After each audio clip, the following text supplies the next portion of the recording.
묵상하고자 합니다.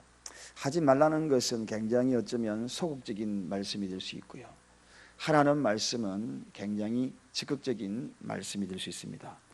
그래서 성경에 기록되어 있는 하지 말라는 것은 대부분이 조금씩 소극적인 그런 표현으로 주어졌지만, 오늘 본문과 같이 하라는 것은 굉장히 적극적인 표현입니다.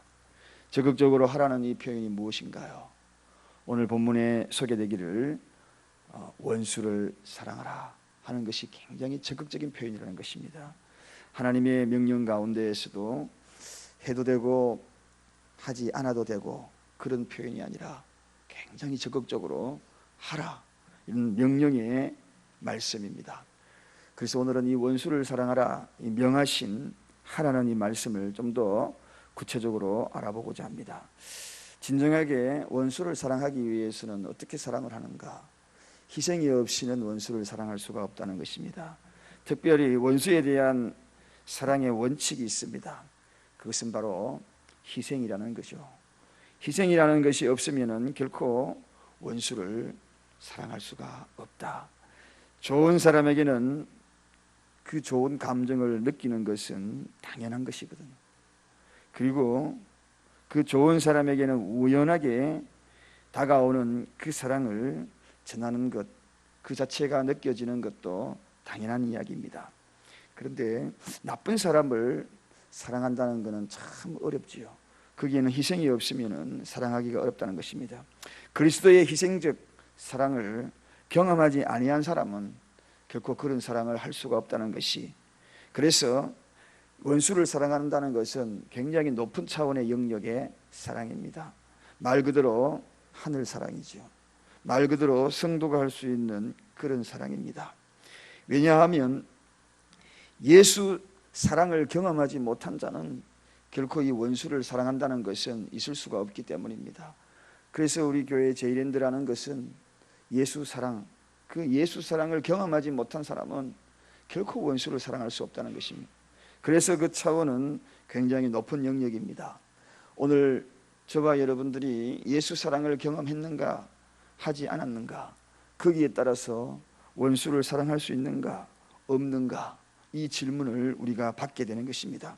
왜냐하면 이 사랑이라는 것 자체는 하나님께 속했다라고 요한일서 4장 7절로부터 11절 쭉 이어가면서 소개되고 있거든요. 완전하고 영원한 그 사랑은 하나님의 사랑입니다. 하나님의 사랑이 어떠했는가? 우리가 하나님과 원수 되었을 때에 우리를 위하여 죽으심으로, 이렇게 소개하고 있으면서 그의 사랑을 우리에게 확정하셨느니라, 그렇게 소개하고 있습니다. 하나님의 그 사랑은 원수를 사랑했다. 그 원수가 누구였는가? 죄로 얼룩진 인간들이 원수였다는 것입니다. 그런데 그 원수를 향하여 죽으심으로 자기 사랑을 확정했다는 겁니다. 그러므로 굉장한 그 원수 사랑의 적극적인 표현이었죠. 주님이 원수를 사랑하는 그 적극적인 표현이 어떤 표현이었는가? 죽음으로써 대신하는 사랑이 바로 주님의 사랑이었다는 겁니다. 굉장히 적극적이죠. 그러므로 사랑은 이렇게 희생의 적극적인 표현이 없으면 사랑을 할 수가 없다는 것입니다. 그 사랑이 희생과 더불어 동반되지 아니하는 그 사랑은 원수를 사랑할 수가 없는 거죠. 그래서 오늘 이 시대에 그 사랑이 꽃이 피지 못하는 이유 중에 하나가 희생 없는 사랑으로 사랑을 하려고 하니 꽃이 피지 못하는 것입니다. 그래서 세상 사랑과 그리고 성도의 사랑이 다를 수밖에 없는 거죠. 그 다를 수밖에 없는 것은 하나님이 원수된 우리를 사랑했다는 것, 그 사랑을 높은 차원의 사랑을 경험한 자, 체험한 자만이 높은 영역의 사랑을 할 수 있다는 것, 그 높은 영역의 사랑은 원수를 사랑하는 것. 오늘 이 시간 첫 번째, 바로 이 높은 영역의 사랑은 하나님의 사랑이다. 하나님의 사랑에 속한 자는 하나님의 그 사랑을 통하여 원수를 사랑할 수밖에 없다는 것입니다. 또 거기서 머무는 것이 아니라 오늘 우리가 계속 말씀을 읽어가다 보면 그들에게 선대하라 라고 성경은 소개하고 있습니다. 원수를 사랑할 뿐만 아니라 그 사랑의 증거를 행동으로 나타나야 되는데, 무엇으로 행동으로 나타나는가? 그 행동은 적극적인 행동의 방식을 소개하는데, 그것이 바로 선대하는 것이다 하는 것입니다. 선대하는 것이 적극적인 표현이라는 것입니다. 그분은 당신의 자녀들이 원수의 영혼을 위하여 우리를 기도했다. 그리고 축복을 빌었다. 축복을 빌었던 모습과 기도를 했던 그 모습 우리는 잘 알고 있습니다. 저들의 죄를 돌리지 말고 하면서 그들의 죄를 향하여서 기도했던 모습을 보게 되거든요. 바로 적극적인 표현이 굉장한 선대의 모습이라는 것입니다. 그러므로 우리가 사랑의 방법은 원수를 사랑하는 방법의 특징이 뭐냐? 선대하는 방법이라는 것입니다. 선대하는 행동으로 행동 방식을 옮겼을 때에 그게 진짜 원수를 사랑하는 것이라는 것입니다. 이러한 것의 표현이 어디서 나타나는가? 그것은 원수를 사랑한 그 사랑이 나에게 되돌아오지 아니한다 할지라도 그 사랑을 인정해 줄 줄 아는 것, 그것이 바로 진짜 사랑이라는 것입니다. 여러분, 하나님은 바로 이렇게 선대한 그 사랑이 나에게 되돌아오지 않아도 아무런 대가가 없어도 거기에 대한 하나님의 사랑으로 대신 다 덮을 수만 있다면 그것이 진짜 적극적인 행동의 사랑이다. 원수를 사랑하고 그 다음에 선대하고, 선대하는 표현이 아무 것도 나에게 돌아오지 않아도 그 대가를 기대하지 않아도 그것으로 만족하고 기뻐할 수 있는 것이 바로 적극적인 행동의 사랑이라는 것입니다. 사랑하는 여러분, 사랑의 방법은 이렇게 흘러갑니다. 성도의 사랑은 이렇게 흘러가는 것이 성도의 사랑입니다. 그 성도의 사랑은 원수를 사랑하는 사랑입니다. 아무런 유익이 나에게 나타나지 않는다 할지라도, 도움이 나에게 없다 할지라도 그 사랑을 표할 수 있느냐, 이 질문에 내가 답할 수 있는가 하는 것입니다. 그럴 때에 정녕 주님이 나에게 요구하는 사랑이다. 사랑하는 여러분, 그렇습니다. 이 땅의 인간은 풀과 같고 나그네와 같고 이슬과 같다, 그림자와 같다. 성경에는 그렇게 표현하거든요. 그래서 우리가 가진 것이, 우리가 생활하는 모든 것들이 유한한 존재인 것을 끊임없이 생각을 해야 하는 것입니다. 영원히 이 땅에 사는 것이 아니라는 거죠. 다 내려놓고 다 남겨놓고 빈손으로 떠나는 것이 인간이 아니겠습니까? 그 빈손 속에 가질 수 있는 것은 아무것도 없습니다. 단지 하나 우리가 가질 수 있었다는 것은, 그 빈손에 들고 가야 될 것은 예수 사랑을 가지고 가는 거죠. 주님 나라에는 사랑밖에 남는 것이 아무것도 없다.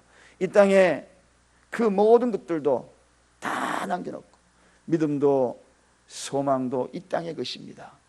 주님 나라에는 믿음도 소망도 이미 다 지나간 거예요.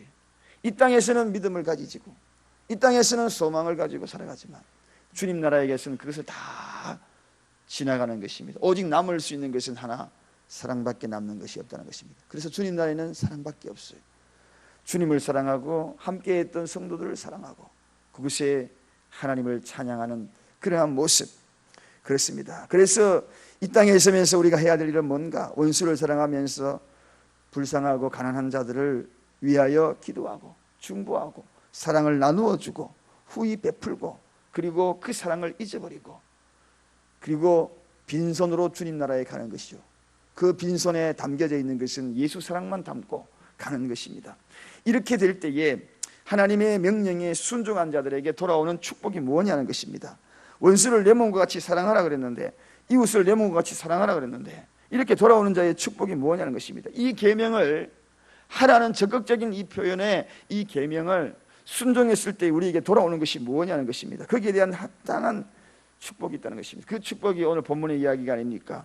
오직 너희는 원수를 사랑하고 선대하며, 사랑하고 선대하며 아무것도 바라지 말고, 이것이 세 가지거든. 앞에서 이야기하는 세 가지. 그리하면 너희 상이 클 것이요, 너희 상이 크다.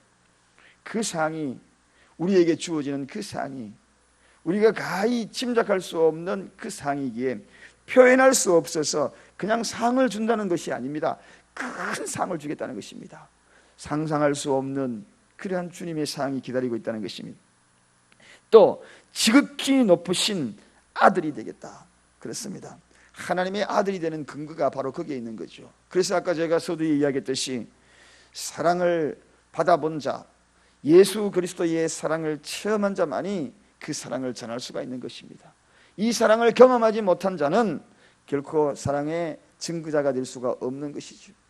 오늘 예수 사랑을 경험한 자, 그 자가 바로 진정한 하나님의 아들이라 일컬음을 받을 수 있는 그러한 자녀가 된다는 것입니다. 이 엄청난 그러한 복을 받게 될 것이라는 것입니다. 뿐만 아니라 그 모든 것들에 대해서 우리에게 은혜를 모르는 자와 악한 자에게 인자를 베풀어 주시겠다, 그렇게 표현하고 있는 것입니다. 정말 놀라운 사랑이, 놀라운 축복의 근거가 우리에게 남겨둔 것, 그리고 남아진 것, 우리 두 손에 남아있는 것은 오직 사랑. 우리 두 손에 움켜쥐고 그리고 가지고 그리고 모든 것을 품고 가는 사람은 아무도 없습니다. 빈손으로 주님 나라 가게 될 것입니다. 그 빈손에 남겨진 것은 오직 예수 사랑만 가지고 가십시다. 그리하여지 하나님의 아들이라 일컬음을 받을 것이고, 그리고 하늘의 상 크게 받을 것이다. 말로 표현할 수 없는 그런 상, 그리고 하나님이 우리에게 베푸시는 그 인자를 풍성히 누리게 될 것이다. 그러한 은혜가 있기를 바랍니다. 그러한 의미에서 마지막 35절을 다시 한번 읽음으로 오늘 본문의 말씀을 정리하고자 합니다. 앞에는 세 가지, 뒤에는 세 가지 축복된 내용이 소개되고 있습니다. 우리 다 같이 읽겠습니다. 오직 너희는 원수를 사랑하고 선대하며 아무것도 바라지 말고 빌리라.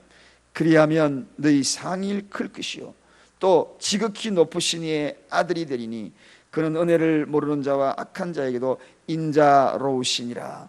아멘. 기도하겠습니다. 하나님 아버지 감사합니다.